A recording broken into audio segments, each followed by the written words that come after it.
Vamos con el panel Integración de Mercados, perspectiva internacional sobre su impacto en el desarrollo económico y empresarial de los países andinos. Así que a continuación invitamos al escenario a Sebastián Nieto, él es jefe de América Latina y el Caribe del Centro de Desarrollo para la OCDE de París, Francia. Pablo García Silva es profesor e investigador de la Escuela de Negocios de la Universidad Adolfo Ibáñez de Chile. Felipe Aristizábal es el CFO de Cementos Argos, de Medellín, Colombia, y modera Juan Pablo Córdoba, el CEO de NUAM, de Santiago de Chile. Adelante.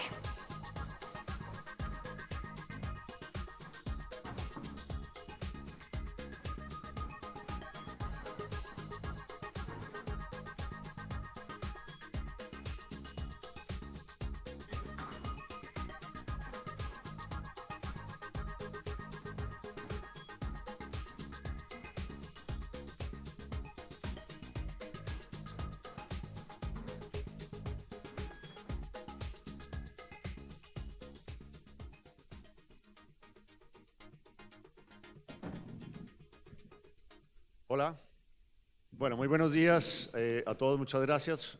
Vamos a seguir aquí alternando en temas. Aquí vamos a entrar un poco más en materia en términos de desarrollo de mercados de capitales y pues el tema de la integración financiera. Tenemos un panel, espero que sea de todo el agrado.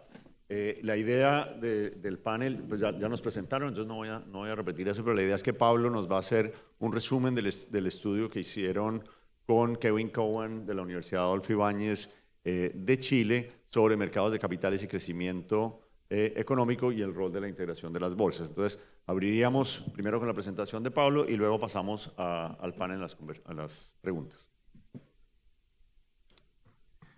Bueno, muchas gracias. Buenas tardes. Es un agrado estar acá. Gracias a su bolsa por la invitación y a NUAM también por la oportunidad de hacer este trabajo junto con Kevin Cowan, que esta ocasión no nos acompaña. Esto lo presentamos en Chile hace un tiempo atrás en la Universidad Adolfo Ibáñez, lo presentamos la semana pasada en la Universidad del Pacífico en Lima y ahora estamos cerrando el ciclo de divulgación del informe acá en la bella Cartagena de Indias. Un gusto estar acá. Desgraciadamente no he podido mucho disfrutar lo que está fuera del hotel, pero bueno, parte de lo que nos convoca. Este es un informe relativamente extenso, está en la página web de NUAM, lo pueden ver ahí. Y lo que queremos hacer en este estudio es ver cuál es la evidencia respecto a la relación entre desarrollo económico, profundización del mercado de capitales y en particular cómo entra en esto la integración de las bolsas y también la integración de las infraestructuras más en general que forma parte del proyecto NUAM. Lo primero que hay que destacar acá es que el problema de crecimiento es un problema que acompaña a la región y que acompaña también en particular a Chile, a Colombia y a Perú.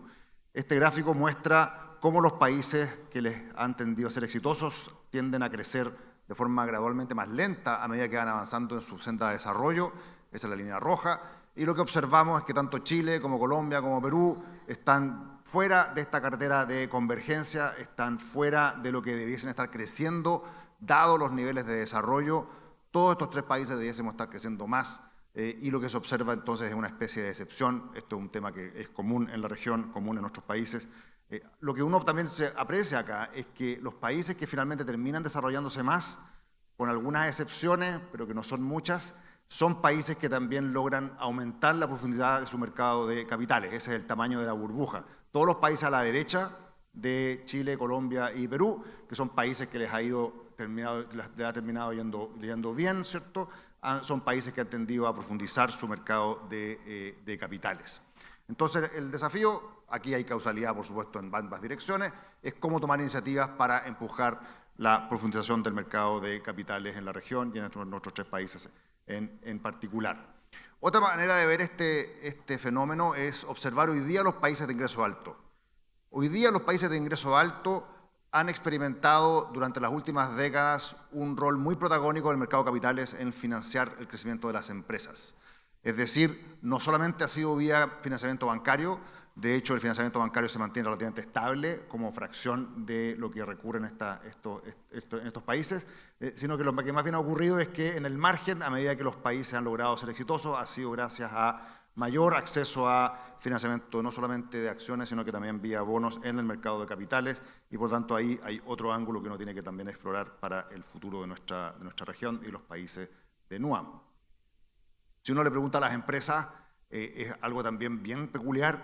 Las empresas en la región y en los 3 países que nos interesan acá, las empresas tienden a percibir que hay brechas de financiamiento, hay costos de financiamiento excesivo, hay dificultades para conseguir ese financiamiento, y de cierta manera eso es natural, producto de que el foco del financiamiento en muchas ocasiones está más bien basado en el lado bancario, y los bancos, por su naturaleza, tienden a tener un grado de aversión al riesgo y de gestión de riesgo más estricta, con lo cual se hace más difícil proveer financiamiento a las empresas más pequeñas. Además, por buenas razones, los bancos toman poco riesgo material, ¿cierto? Poco equity, generalmente las regulaciones les impiden, y por tanto el mercado de capitales es en realidad el vehículo más natural para justamente permitir que las empresas vayan creciendo y fomentar su financiamiento. Otro ángulo donde también se destaca mucho en la región es el poco acceso a instrumentos de ahorro por parte de los hogares que sean más sofisticados. Acá está la encuesta financiera de hogares que se realiza en Chile, y lo que muestra es que los vehículos de ahorro de las personas tienden a ser muy tradicionales, tienden a ser poco sofisticados, y por lo tanto también ahí hay una brecha que uno podría pensar tratar de llenar con un mercado de capitales más dinámico, más amplio, proveer también vehículos y diversificación de ahorros a las personas. Algo que ha sido un fenómeno también que se ha destacado mucho es la poca actividad en términos de nuevas emisiones. Durante algunas décadas, entre los 90 y la primera parte de la primera década de los 2000, tuvimos un proceso de creciente emisión de nuevos títulos en Latinoamérica, en particular en Chile, en Colombia y en Perú, y desde ahí hemos visto la tendencia opuesta, donde esto se ha tendido a secar. Ver nuevas emisiones es algo que es muy inusual en nuestra región. Esto más bien es un síntoma justamente de que nuestro mercado de capitales ha tendido más bien a secarse. Lo que hacemos en el estudio también es que tomamos experiencia académica previa, que se hace la pregunta sobre cuál debiese ser un benchmark razonable para Chile, Colombia y Perú en términos de la profundidad y liquidez de su mercado de capitales. Acá lo que uno observa con la evidencia es que países tienden a profundizar su mercado de capitales a medida que se desarrollan, a medida que su estructura demográfica cambia, estabilidad macroeconómica también importa, estructura de exportaciones también tiene un cierto rol, y de ahí uno puede hacer una serie de correlaciones y ver si es que estamos cerca o no cerca de estos benchmarks. Lo que se observa acá, para efectos de lo que es la profundidad del mercado de capitales medido como capitalización, en el año 2005 y el año 2022, lo que uno ve es que solamente el caso de Chile tiene un nivel de capitalización que está por encima del benchmark de economías similares. Para el caso de Colombia y Perú, en realidad hay también una brecha significativa que podemos tratar de llenar, y de hecho esa brecha no se ha cerrado, sino que más bien se ha ampliado, sobre todo para el caso de Colombia, entre el 2005 y el 2022. Es decir, hay un trecho que tratar de cumplir hacia adelante, debido a que estas oportunidades obviamente todavía sería posible explorar. Ahora, esta es una métrica que es profundidad medida por capitalización bursátil. Sabemos que esa no es la única métrica. Replicamos el ejercicio con antecedentes vinculados a la liquidez, es decir, cuál es el grado de rotación en el mercado bursátil. Y acá lo que es interesante es que incluso Chile, que tiene un mercado de capitales relativamente grande, sigue siendo muy caracterizado por ser muy poco líquido. Y al igual que los otros países, esas brechas existían en el 2005 y hoy día esas brechas más bien se han tendido a incluso ampliar. Entonces, aquí es donde hay un desafío que es muy natural, pensar cómo hacemos que nuestros mercados de capitales sean más líquidos, porque eso permite, ¿no es cierto?, incentivar la participación de otros tipos de inversionistas. Hay distintas razones por las cuales uno puede entender esto, pero las consecuencias son muy obvias. Por ejemplo, hay una participación bien escasa y escueta de inversionistas no residentes en nuestro mercado bursátil. A mí por lo menos esto me sorprendió. Yo pensé que por lo menos en Chile la participación de extranjeros en el mercado bursátil era relativamente alta. Lo que observamos es que es bastante baja. Acá estamos dejando fuera centros financieros internacionales, ¿cierto? Irlanda, Luxemburgo, Singapur, Hong Kong, porque claramente ahí son fenómenos muy distintos. Tomamos países con los cuales uno siempre se quiere comparar, que han logrado etapas de desarrollo más superiores, y observamos que la participación de los inversionistas extranjeros en sus mercados bursátiles es 2, 3, 4 veces lo que tenemos en Chile, Colombia y Perú. Claramente ahí hay un desafío significativo. Nuestra base de ahorro nacional, sabemos que son escasas, sabemos que tenemos desafíos fiscales, el acceso a ahorro externo bruto, esto no significa necesariamente o evidentemente más déficit de cuenta corriente, sino que acceder a más flujos de ahorro bruto es un camino que uno tiene que tratar de explorar para justamente ayudar a profundizar nuestro mercado de capitales. Esto en parte no ocurre producto de la situación de baja liquidez en los mercados bursátiles locales. Razones de fondo, uno puede discutir varias, pero hay una que es bastante natural, y es que nuestro mercado de capitales, en particular los mercados bursátiles, están dominados por empresas con un grado de concentración de la propiedad muy significativo. Acá tenemos una serie de países, vemos cómo tanto Perú, Chile y Colombia están aquí al lado izquierdo, ¿cierto?, campean en este ranking, con niveles de concentración de la propiedad entre el principal accionista y si uno toma los 3 primeros adicionados, ¿no es cierto?, tenemos una concentración de la propiedad que es muy significativo, y eso implica que, por supuesto, hay un desafío de protección para los inversionistas minoritarios, que es no menor. Ese desafío no solamente es para los extranjeros, sino también para los inversionistas institucionales locales, que frente a unas estructuras de propiedad que son relativamente concentradas, pueden ver temas de protección a sus intereses que pueden ser mayores, y eso los hace ser más reticentes a participar. Por ejemplo, en Chile es bien interesante que los fondos de pensiones tienen una participación en el mercado bursátil que es relativamente baja, es bastante baja. Y uno puede ver la historia, podemos ver un montón de experiencias donde por razones de reputación, de escándalos corporativos, los fondos de pensiones ven como cierto riesgo y cierta distancia la posibilidad de invertir en el mercado local. Como uno dice, si los amigos de uno más cercanos no quieren ir a la fiesta que uno tiene en la casa, menos van a ir los amigos un poco más lejanos. Entonces, tener mecanismos de protección a los inversionistas minoritarios, mejorar nuestros estándares de gobierno corporativo, creo que es una dimensión bien importante. Acá no solamente, no hay que esperar que la autoridad dicte normas, aquí es muy importante que haya también una disposición del sector corporativo a avanzar voluntariamente a estándares más altos. Eso en particular en Chile, donde han habido varios intentos de empujar estas iniciativas y hasta ahora no han tenido mucho éxito. Otra dimensión que es importante para el funcionamiento y la liquidez de los mercados de capitales es la disponibilidad de infraestructuras que funcionen bien. Es decir, que todo el proceso de compensación, de liquidación, sea ordenado, sea transparente, que no exista los esquemas antiguos, ¿cierto?, basados en el papel, sino que haya infraestructuras sólidas, bien reguladas. Y en ese sentido, en la región se ha avanzado mucho, tanto en Colombia como en Perú y Chile existen los mecanismos básicos de compensación y liquidación que uno esperaría, pero hay algunas heterogeneidades que son interesantes notar. Y eso tiene que ver particularmente con las cámaras de compensación y las contrapartes centrales. Acá hay una cierta heterogeneidad y diversidad en los 3 casos. En Colombia hay una una contraparte central, un esquema de compensación y liquidación único para todo el mercado, que es CRCC.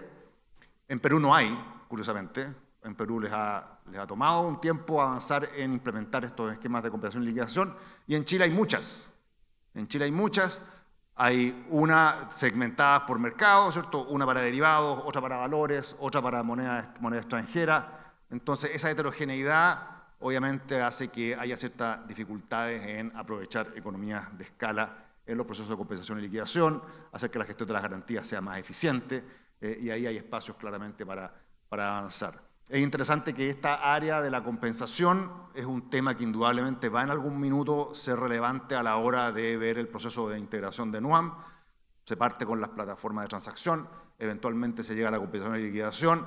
Esta diversidad de experiencias que vemos en estos 3 países es indudablemente un tema interesante a evaluar cómo se resuelve en los próximos años. Acá un poco lo que ya mencioné, ¿cierto? Tener un esquema integrado de compensación y liquidación eventualmente trae beneficios para los emisores, para los intermediarios, para los inversionistas. Acá se aprovechan economías de escala, se gestionan mejores las garantías, hay un proceso más ordenado de compensación y liquidación con más certeza, con más eficiencia y por supuesto en un entorno de competencia que hay que siempre tratar de garantizar. Aunque tenemos que tomar en cuenta un punto que es interesante, que acá la competencia en realidad es el mundo, ¿cierto? Acá tenemos esquemas a nivel global en las infraestructuras que están compitiendo con nuestro propio mercado, incluso en la región, México, Brasil, ¿cierto? Son mercados grandes con integración de sus propios sistemas que han funcionado bastante bien. Entonces la competencia acá de cierta forma está dada por el exterior, no necesariamente localmente. Bueno, para ir concluyendo, creemos que la integración de las bolsas puede ayudar a ir cerrando algunas de estas brechas que se han detectado y también dar un impulso a la profesionalización financiera y también el crecimiento. Acá no hay balas de plata, hay que empujar, hay que promover iniciativas como de mayor integración. Lo interesante del proyecto de NUAM, a nuestro entender, es que en Latinoamérica hablamos mucho de integración, generalmente por parte de los gobiernos y generalmente no funcionan muy bien. Esta es una iniciativa privada, eso creo que es bien interesante desde el punto de vista de darle más competencia al avance de la integración de verdad en la región. El hecho de que las bolsas se hayan tendido a desmutualizar, y en particular Chile, que fue un proceso que tomó un tiempo para que se desmutualizaran, ha sido central para que se pueda avanzar en esta dirección. Y las etapas posteriores, por supuesto, está lo que ya mencioné, cómo se integran las infraestructuras, pero también hay un punto de cómo las autoridades regulatorias y los bancos centrales conversan.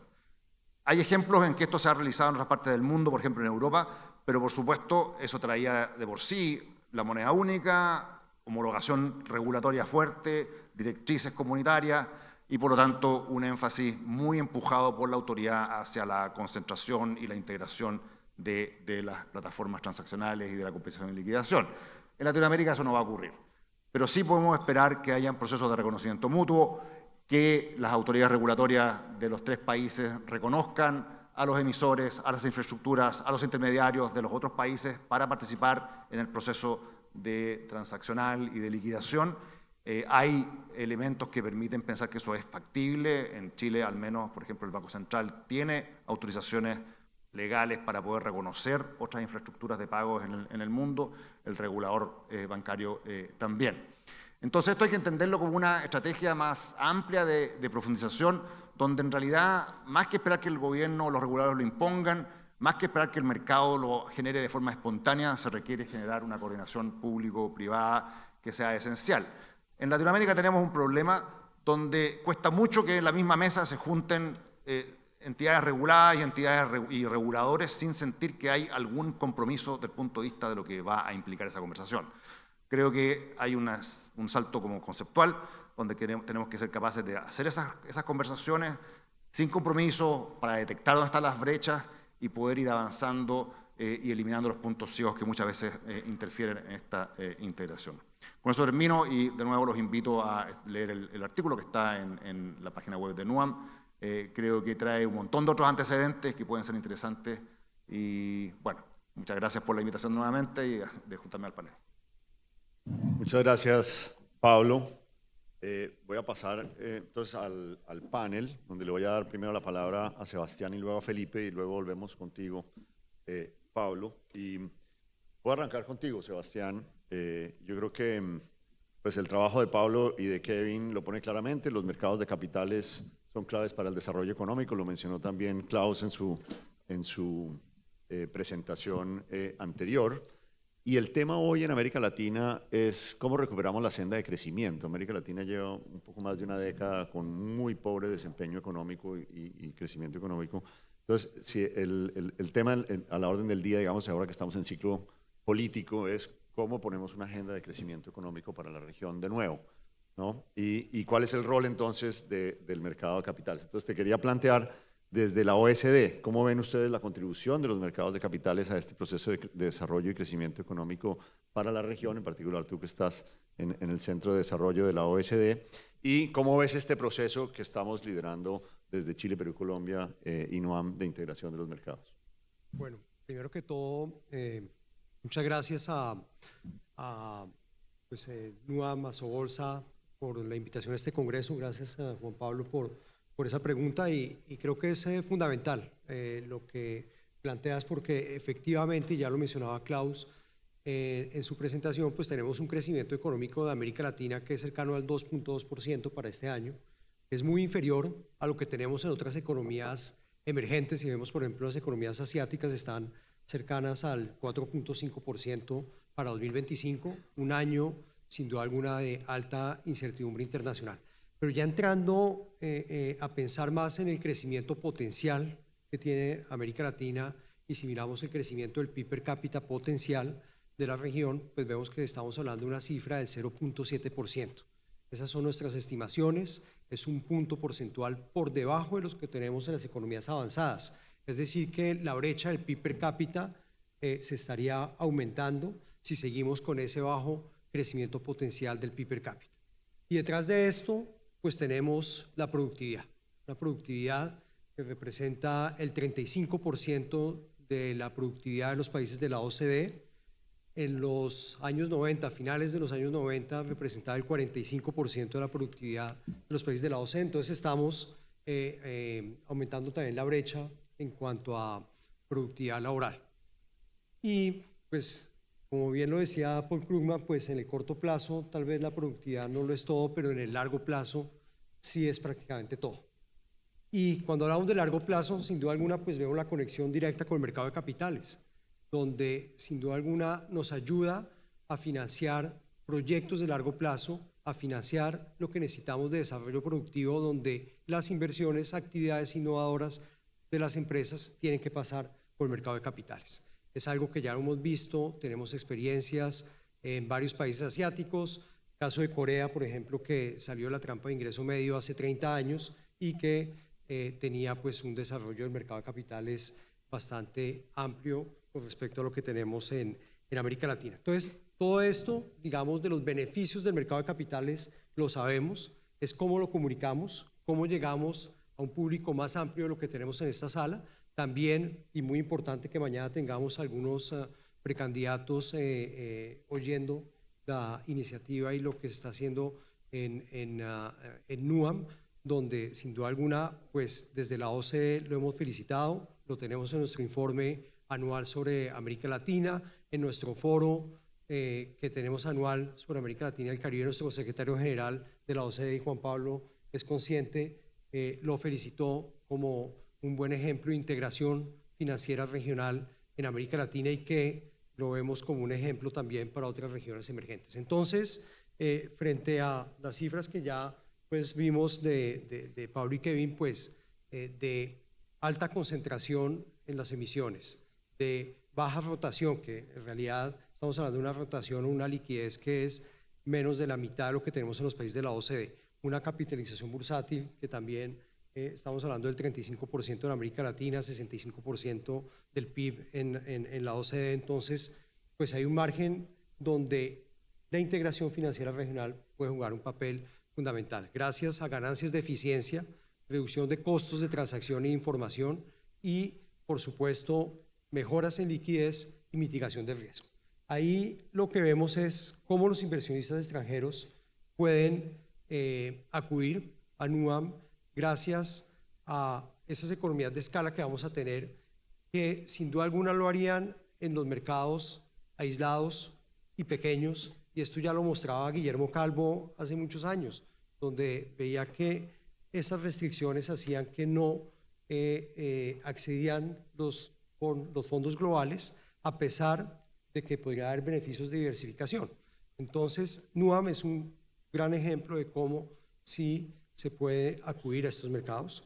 También cómo aumentar la base de emisores y fomentar también nuevos sectores económicos que vayan con este desarrollo productivo que necesitamos en América Latina, vinculado a, por supuesto, una transformación productiva que necesitamos en la región, teniendo en cuenta, por supuesto, toda la agenda verde, y sé que NUAM lo tiene muy en cuenta.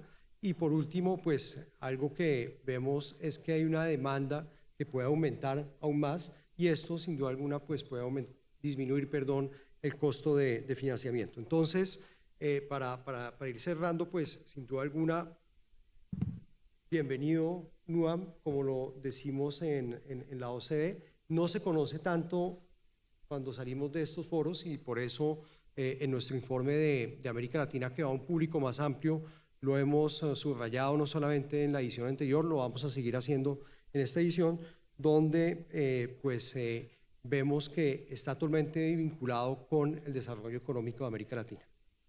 Buenísimo, Sebastián. No, muchísimas gracias. Y sí, un reconocimiento porque en el informe del año pasado de América Latina salió mencionado este proceso de integración. Obviamente, en la medida que sigamos evolucionando, contamos con ese apoyo adicional de la OECD hacia adelante.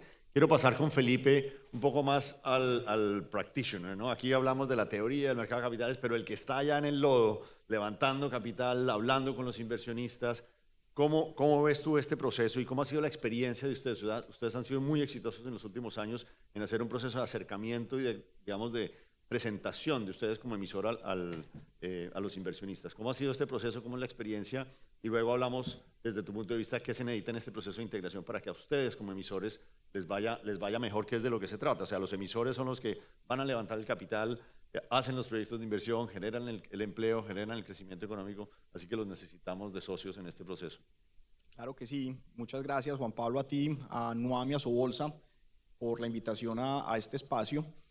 Como se ha venido mencionando, nosotros como emisores vemos en el mercado de capitales una institución absolutamente central en la capacidad de desarrollo y bienestar de cualquier economía.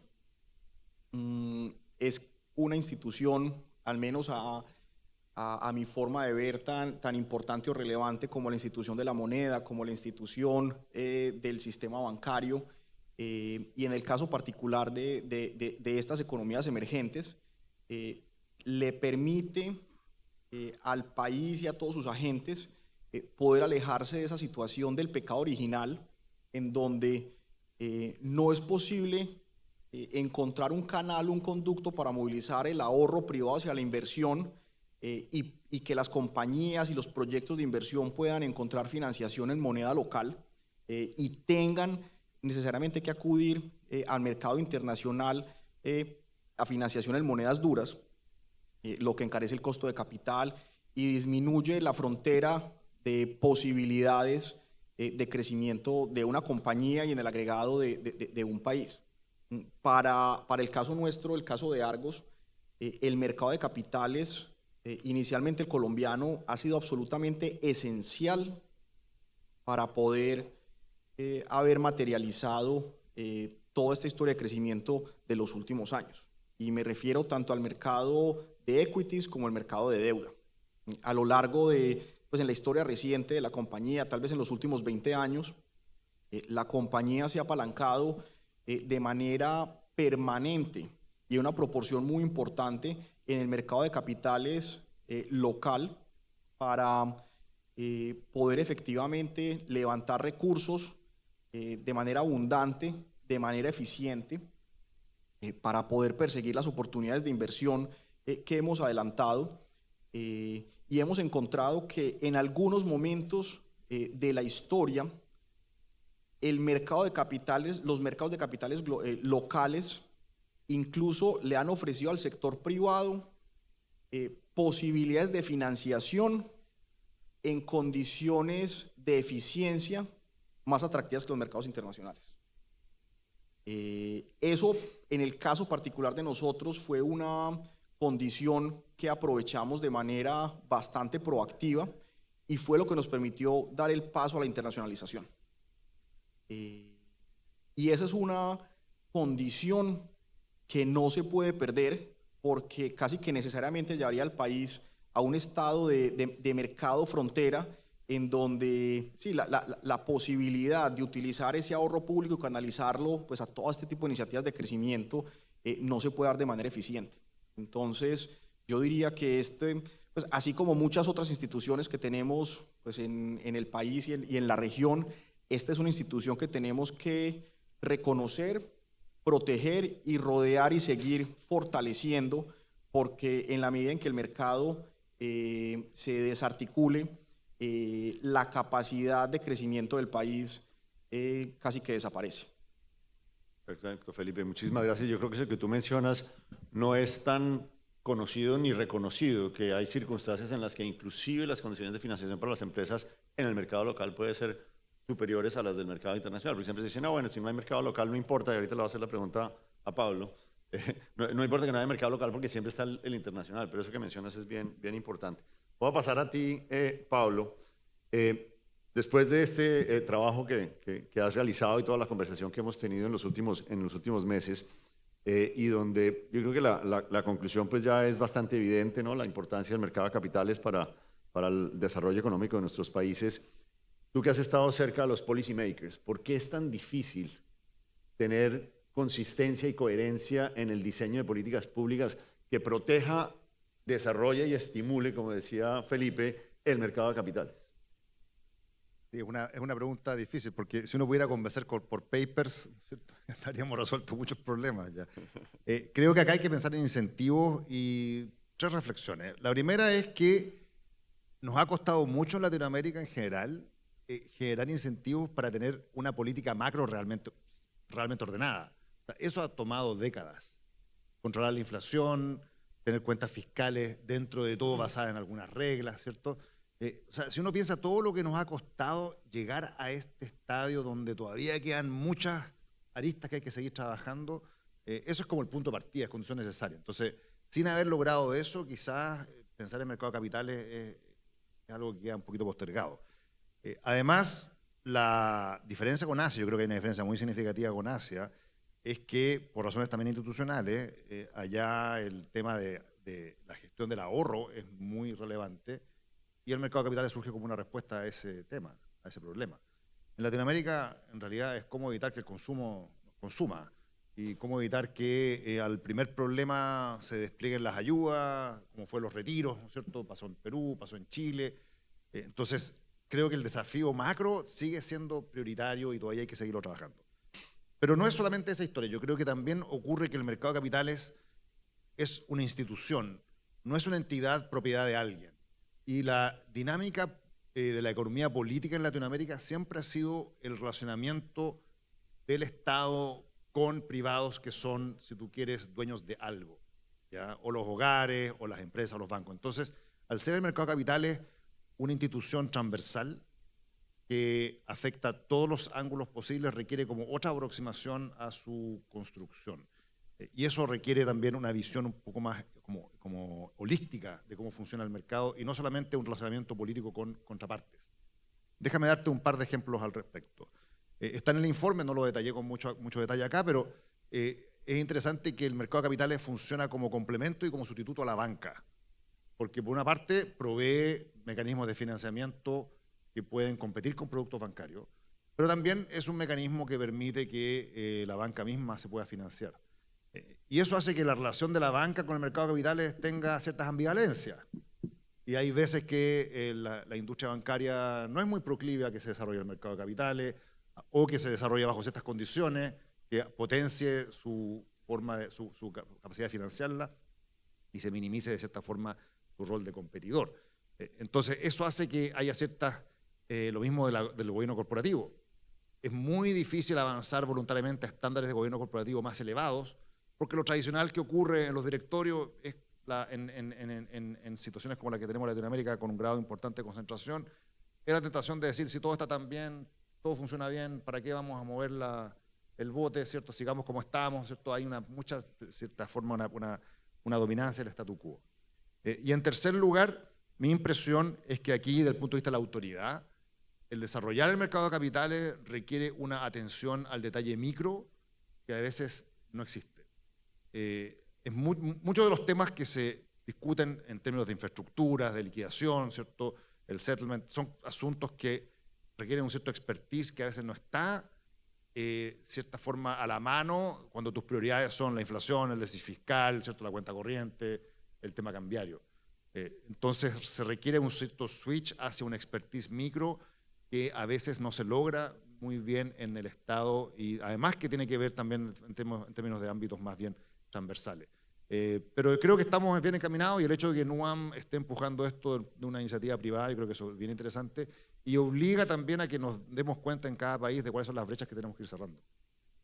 Excelente, Pablo, muchísimas gracias. Yo creo que ese último punto que mencionó Pablo es bien importante en esa conversación que estamos teniendo con los reguladores y con los participantes en muchos países que tiene que ver con la micro. O sea, no es solamente que haya estabilidad macro, baja inflación, sino que hay muchas más cosas que hay que trabajar para que realmente el mercado de capitales se pueda desarrollar en condiciones competitivas, como mencionaba Felipe.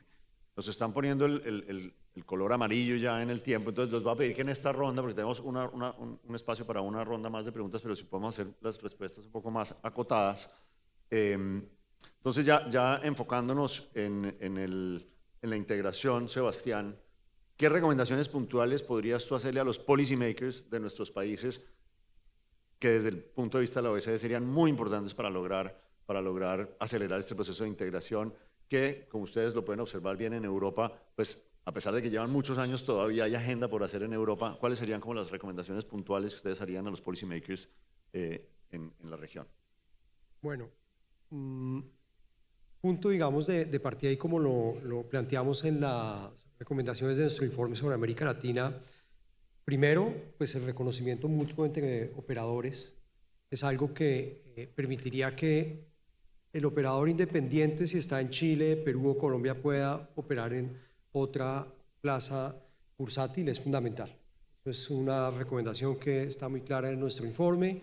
La segunda, pues, tiene que ver con la interoperabilidad de las entidades de contrapartida central, donde nuevamente cómo comunican, cómo se coordinan es fundamental, y esto es algo que también lo tenemos como recomendación, digamos, como las siguientes etapas de NUAM.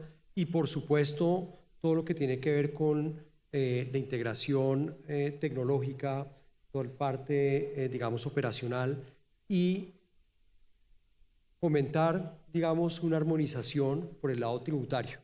Ahí, digamos que hay toda una agenda importante por el lado tributario en América Latina, cuando vemos, por ejemplo, que las tasas de tributación estatutaria son prácticamente iguales que en los países de la OCDE, pero después ya cuando miramos las tasas marginales de tributación, pues prácticamente es el doble en América Latina que en los países de la OCDE. Entonces hay cosas que salen más allá de lo que tiene que hacerse a nivel, digamos, micro tributario para NUAM, pero que sin duda alguna afecta la salida de empresas al mercado.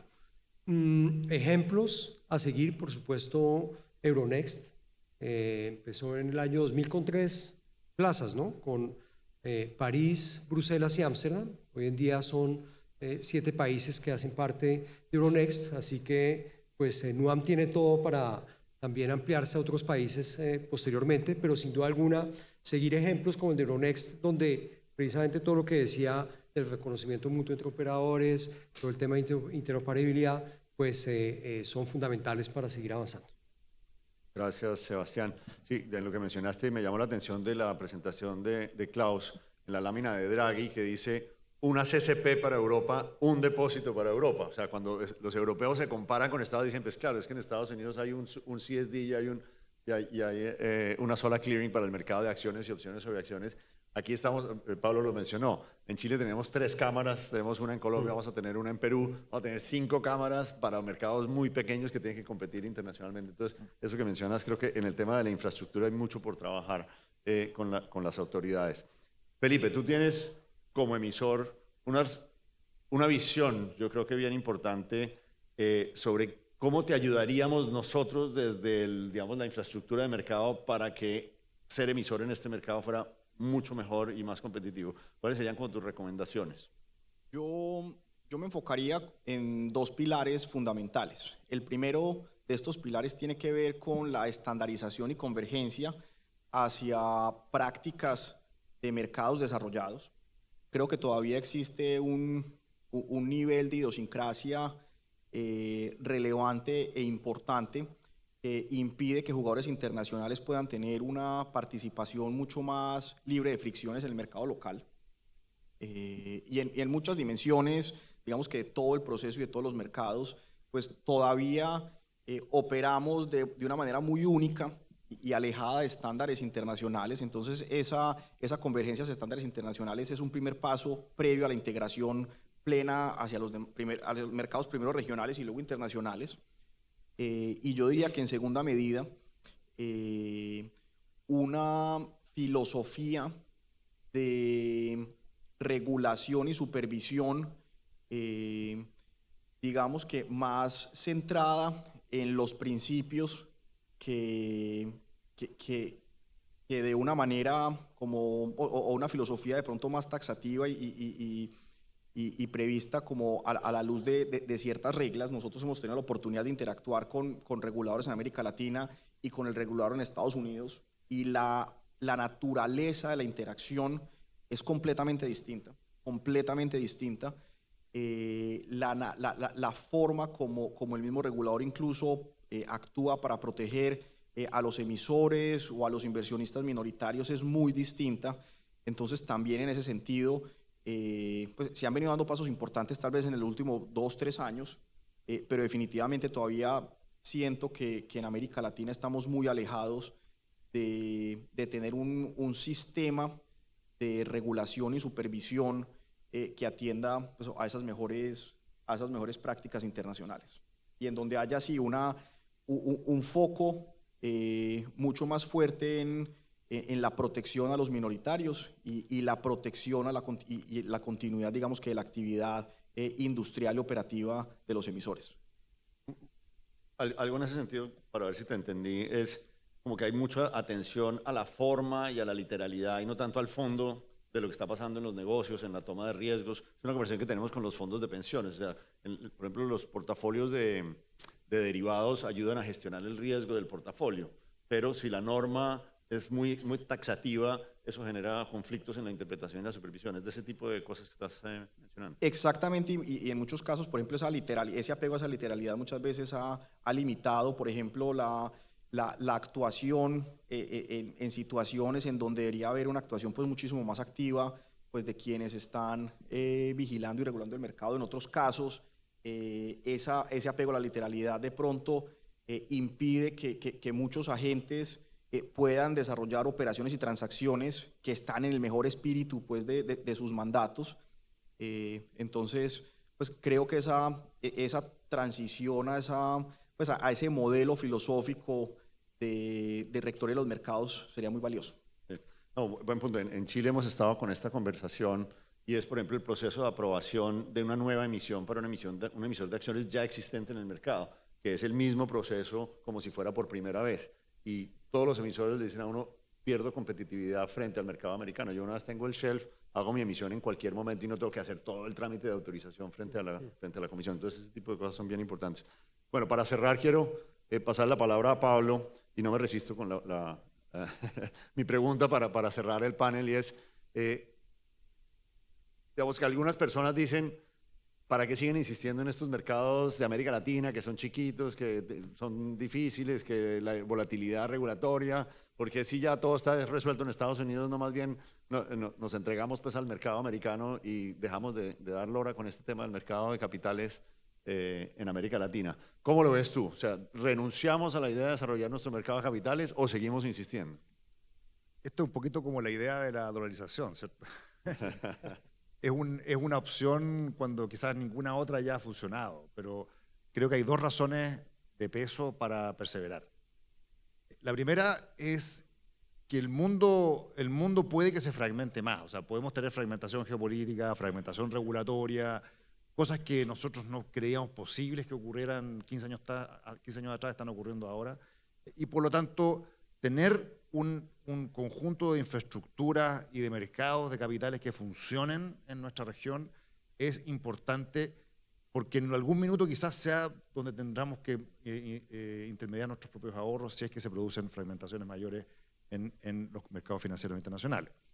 La segunda razón es que para los emisores más grandes quizás no importa mucho, ¿cierto? Ya tienen emisiones afuera, ya están acostumbrados a recurrir a los mercados de capitales internacionales, pero al final las economías crecen porque las empresas chicas van creciendo, las empresas medianas van creciendo, y es muy difícil que ese proceso de crecimiento y de churn, ¿cierto? Y de destrucción creativa, que es fundamental para el crecimiento económico y para el desarrollo del sector corporativo mediano y pequeño, se produzca accediendo a un mercado de capitales internacional. Eso va a ser provisto localmente. Y lo que necesitamos es un mecanismo que sea alternativo, complementario al esquema bancario que conocemos desde hace mucho tiempo, y eso solamente se desarrolla localmente. Yo creo que son dos razones bien de fondo para continuar perseverando. O sea, seguimos insistiendo. Sigamos insistiendo. Bueno, ese es el tiempo que teníamos para este panel. a Pablo, Sebastián y Felipe, muchísimas gracias y gracias a ustedes por la atención. Muchas gracias.